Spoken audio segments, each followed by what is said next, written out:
तो भ्रष्टाचारी मुखिया को क्या सरकार उनको योजना दे फिर से भ्रष्टाचार करने की आपको छूट चाहते हैं? बिल्कुल जी, पहले आप ये बताइए कि आप स्टूडियो में बुला करके हमको बेइज्जत करने का प्लान किए थे क्या? कोई भ्रष्टाचारी, कोई मुखिया कैसे भ्रष्टाचारी? मुखिया कैसे भ्रष्टाचारी? तो वही तो बोल रहा है, केवल मुखिया ही क्यों? सांसद, विधायक, एमएलसी क्यों नहीं? पूरा सिस्टम बिना पैसा कौन काम होता है बताइए? और अब आज की तारीख नोट कर लीजिएगा।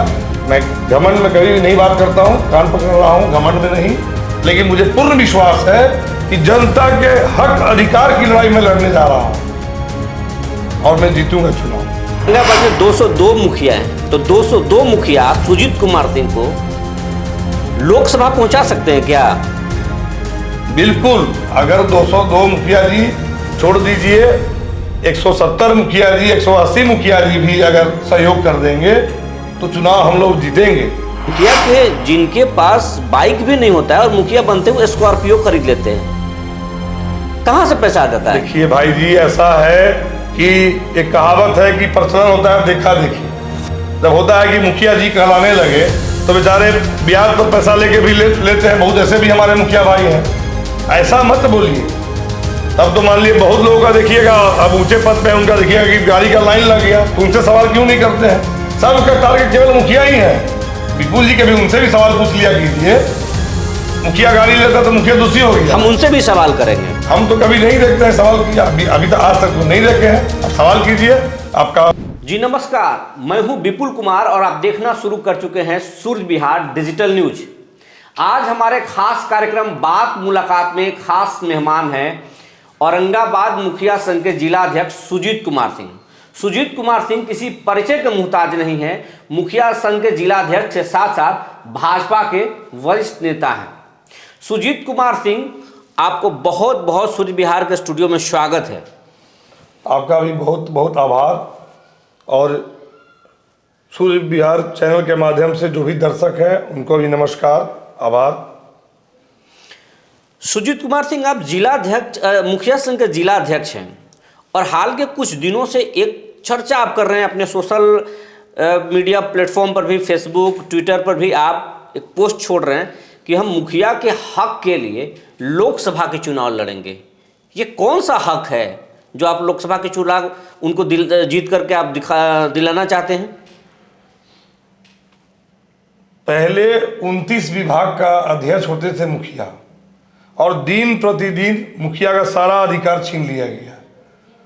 आप तो खुद मीडिया कर्मी हैं, जगह जगह जाते हैं, क्या स्थिति है विकास की? विकास का कोई भी कार्य ढंग से हो नहीं पा रहा है। पहले मुखिया का अधिकार था तो जनता को बहुत हर काम में आसानी होती थी, दौड़ना नहीं पड़ता था। जैसे अभी बंसावली बनाना है तो बंसावली सरपंच बना देते थे, केवल सरपंच साहब के साइन से बंसावली बन जाना था।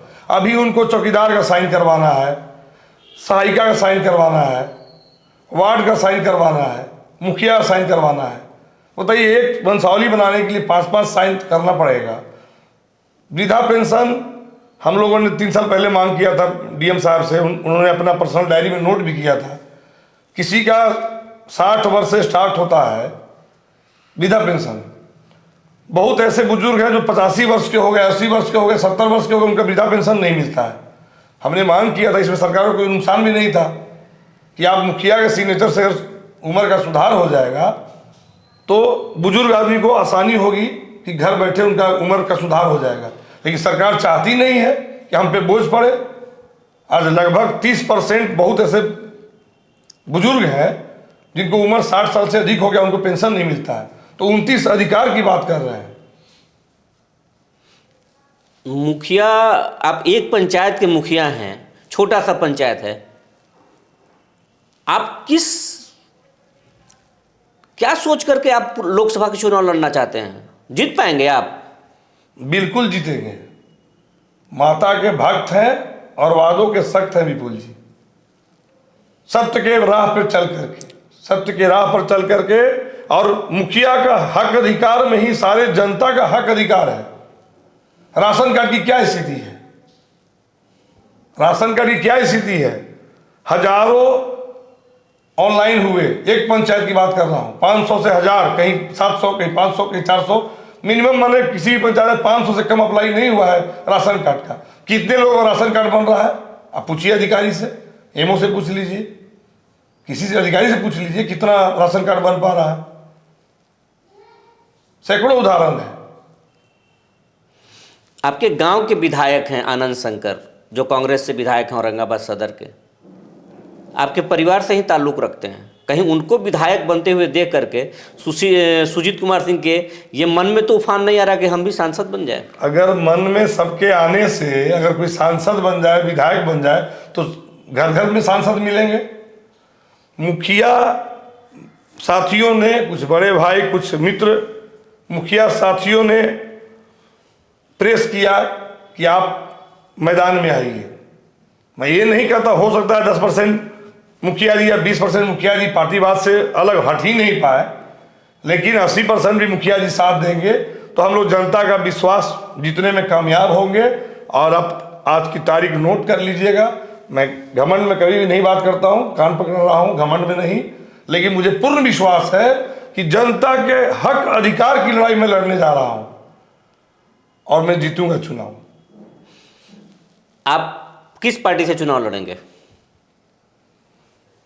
पार्टी का अगर भाजपा विश्वास जताती है तो अच्छी बात है। तो भाजपा के तो पहले से यहाँ सांसद हैं। सांसद हैं, उनको हम लोगों ने सपोर्ट करते भी आया है, लेकिन मुखिया संघ जब हमको उम्मीदवार बनाई है, लोग बनाए हैं हमको, तो भाजपा में सुशील चाचा जी हमारे गार्जियन हैं, उनके घर से पिताजी के समय से ही, लुटन बाबा के समय से ही पिताजी का रिश्ता रहा है। लेकिन जब मैं मुखिया संघ का अध्यक्ष हूं तो मेरा कर्तव्य बनता है, परिणाम चाहे जो हो, हमें जब मुखिया संघ अध्यक्ष बनवाए हैं, जात पात से ऊपर उठ करके, आप जरा कल्पना कीजिए कि हमारे प्रखंड अध्यक्ष, 6 प्रखंड अध्यक्ष यदुवंशी भाई हैं, हम लोग बाबू साहब में 3 प्रखंड अध्यक्ष थे, फिर भी क्यों बनाए हमको? केवल इसलिए कि हम अपना काम जो करते हैं ईमानदारी पूर्वक करते हैं।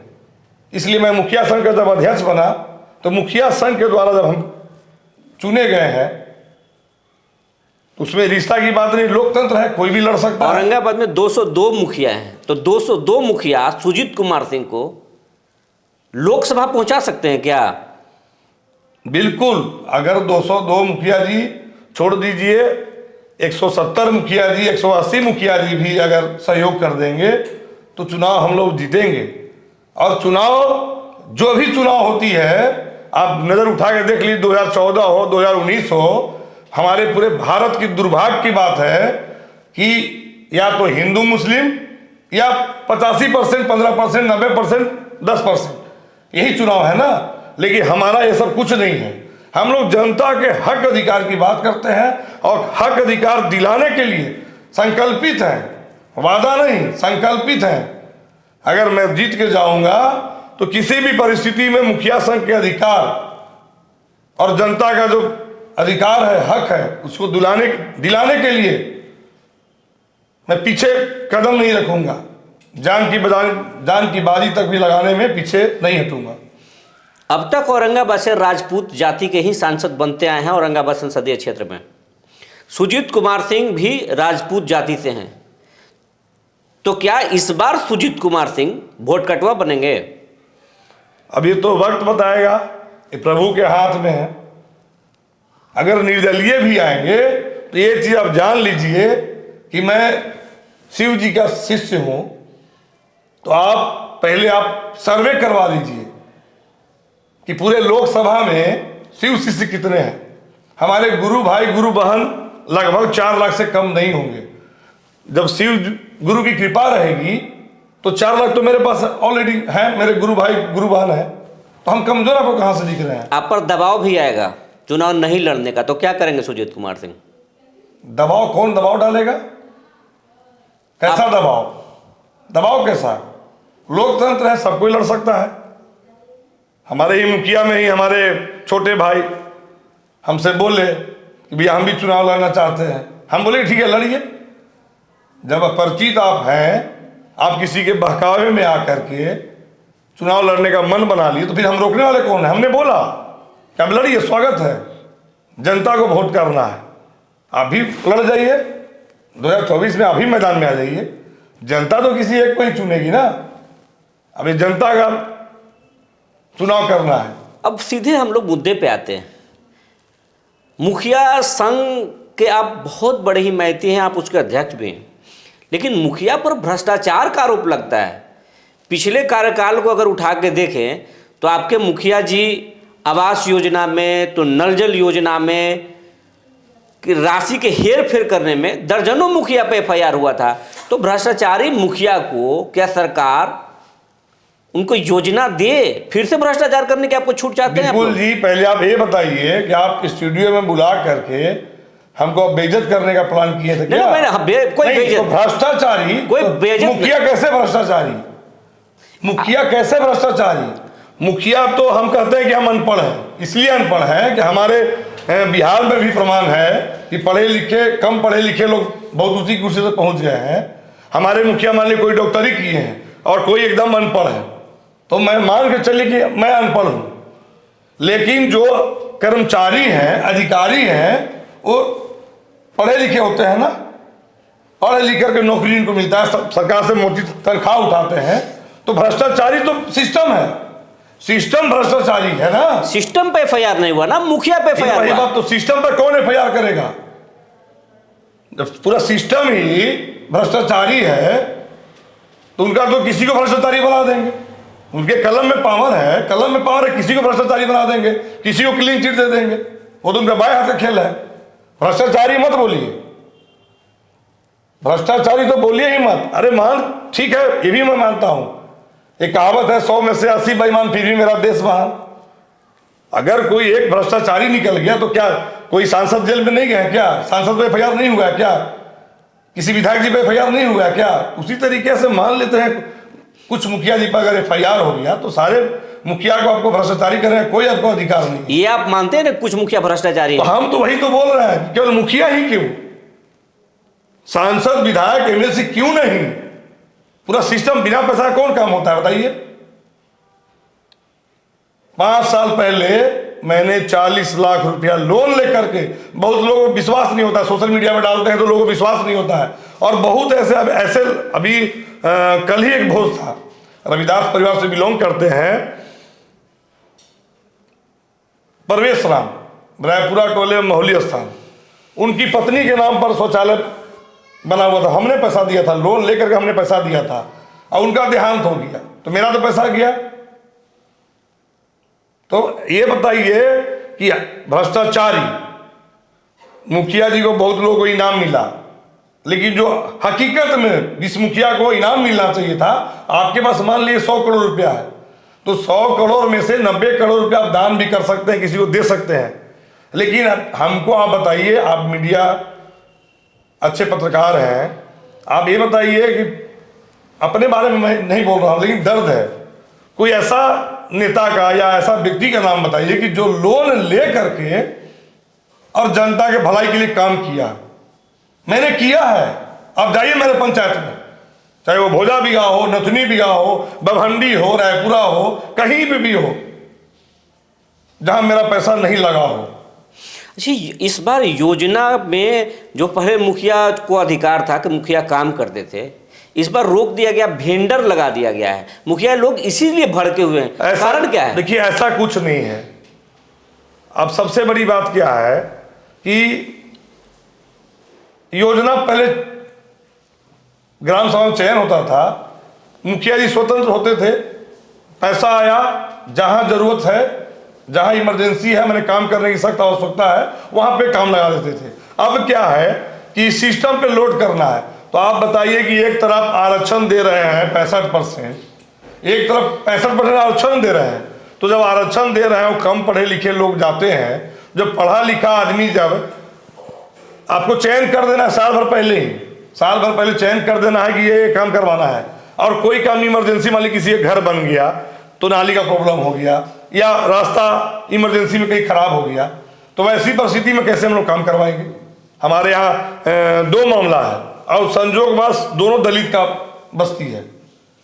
हमको आज ही फोन आया अम्बेडकर नगर में, एक भाव था, भाव टूट गया। अब बताइए कि जब किसी भी योजना का साल भर पहले चयन करना है, लोड करवाना है कंप्यूटर पर और उसके बाद काम होना है, तो इमरजेंसी वाला काम हम लोग कैसे करवाएंगे? अच्छा, सुजीत कुमार सिंह तो उनके पास तो बैकअप है। सुजीत कुमार सिंह का व्यवसाय है कई, जहाँ से वो पैसा कमाते हैं। लेकिन एक चीज़ आप बताइए कि मुखिया के जिनके पास बाइक भी नहीं होता है और मुखिया बनते हुए स्कॉर्पियो खरीद लेते हैं, कहाँ से पैसा आ जाता है? देखिए भाई जी, ऐसा है कि एक कहावत है कि प्रचलन होता है देखा देखी। जब होता है कि मुखिया जी कहलाने लगे तो बेचारे ब्याज पर पैसा लेके भी लेते हैं। बहुत ऐसे भी हमारे मुखिया भाई हैं। ऐसा मत बोलिए, तब तो मान लिए बहुत लोगों का देखिएगा, अब ऊंचे पद पे उनका देखिएगा कि गाड़ी का लाइन लग गया, तो उनसे सवाल क्यों नहीं करते हैं? सबका टारगेट केवल मुखिया ही है। विपुल जी के भी उनसे भी सवाल पूछ लिया कीजिए, मुखिया गाड़ी लेता तो मुखिया दूसरी हो गया। हम उनसे भी सवाल करेंगे। हम तो कभी नहीं देखते हैं सवाल किया, अभी तक आज तक तो नहीं देखे हैं। अब सवाल कीजिए, आपका माने अभी तो हम आए हैं, पूछेंगे हम। बिल्कुल पूछिए। ये देखिए पर्सनल मामला है। ये वार्ड सदस्य के लोग भी आप लोग पर आरोप लगा रहे हैं कि वार्ड सदस्य का जो हक है वो मुखिया जी मार रहे हैं। ये माननीय नीतीश कुमार जी का पढ़े लिखे व्यक्ति है, पढ़े लिखे व्यक्ति हैं तो उनको सब चीज़ मालूम है कैसे क्या लड़वाना है। मुखिया वार्ड को लड़वा दीजिए। और एक बड़े नेता के पास हम गए थे, बड़ा ही हमको अजीब फील हुआ। उनको तनिक भी फर्क नहीं है, 1% भी फर्क नहीं है कि मुखिया स्ट्राइक कर रहा है या फिर मुखिया लोग नाराज हैं। वो लोग खुश हो रहे हैं कि जनता से गाली मुखिया सुन रहा है। मैंने बड़े नेता के पास हमने बैठा हुआ था, उनकी बात मैं बता रहा हूँ, नाम पे तो मैं नहीं बताऊंगा, लेकिन उनकी बात जब सुने, जो प्रदेश लेवल के नेता हैं, उनकी बात सुन के ऐसा महसूस हुआ कि वो लोग खुश हैं कि पब्लिक मुखिया से नाराज है। वो तो वक्त बताएगा। हम लोग देखिए लोगों को जागरूक कर रहे हैं, हम लोग जागरूक कर रहे हैं और ये रिजल्ट 2024 में भी और 2025 में भी देखने को मिलेगा। मतलब वार्ड सदस्य के आप लोग हक नहीं मार रहे हैं? पिछले बार वार्ड, देखिए वार्ड को भी मिलना चाहिए फंड, नो डाउट वार्ड को फंड मिलना चाहिए। तो फिर आखिर वार्ड के चुनाव क्यों करवाते हैं? जब वार्ड का फंड नहीं, मुखिया का भी फंड खत्म करे, चुनाव ही मत करवाइए ना। डायरेक्ट अपने एमएलए बनिए, मुख्यमंत्री बनिए और जितना पैसा कमाना है कमाइए। नीतीश कुमार आपको सुन रहे हैं, क्या आप करना चाहेंगे मुखिया या वार्ड के लिए? क्या कौन कौन से आपको हक चाहिए जो गाँव, वाकई में गांधी जी का जो सपना था कि गांव का विकास होगा तभी पूरे देश का विकास होगा? माननीय मुख्यमंत्री जी से यही आग्रह है विनम्रतापूर्वक कि जो पहले मुखिया का अधिकार था पुनः वापस दे, ताकि आम जनता का काम आसानी हो सके। और साथ ही एक दो मुद्दा ऐसा है जिसको साथ में और जोड़ना चाहिए। जैसे किसी गरीब का घर जल गया, घर में आग लगेगा तो नुकसान किसको पहुंचेगा बताइए? गरीब व्यक्ति का झोपड़ी नुमा जो घर हो या कपड़ा नुमा घर हो या फूस का हो, उसी घर में आग लगता है ना। परसेंटेज 99%, उसमें 9800 मिलने का प्रावधान है। अगर मुखिया के पावर का चीज रहेगा तो तुरंत मुखिया चेक काट दे देगा, इसलिए कि जनता के बीच में रहना है। तो जैसे आगलगी का जो घटना होता है तो उसमें मुखिया को अधिकार मिलना चाहिए कि मुखिया का फंड से तुरंत पैसा मिले। सबसे महत्वपूर्ण योजना है कबीर अंत्येष्टि योजना। उसमें मतलब क्या हुआ है कि आप हिंदू हैं तो जलाए जाएंगे, मुस्लिम हैं तो दफनाए जाएंगे। तो इसका ये होता है कि जैसे कोई मर गया तो उनको बीपीएल में नाम है तो 3000 रुपया तुरंत देना है। अब सिस्टम क्या है कि ऑनलाइन कीजिए। अब बताइए कि किसी घर में अगर कोई मर गया तो व्यक्ति ब्लॉक जाएगा ऑनलाइन करने और 5 दिन बाद लाश जलाएगा। अब यही तो सिस्टम है। बात करने के लिए बहुत बहुत धन्यवाद। और आपका भी बहुत आभार कि हमारी बातों को जनता तक पहुंचाए। धन्यवाद।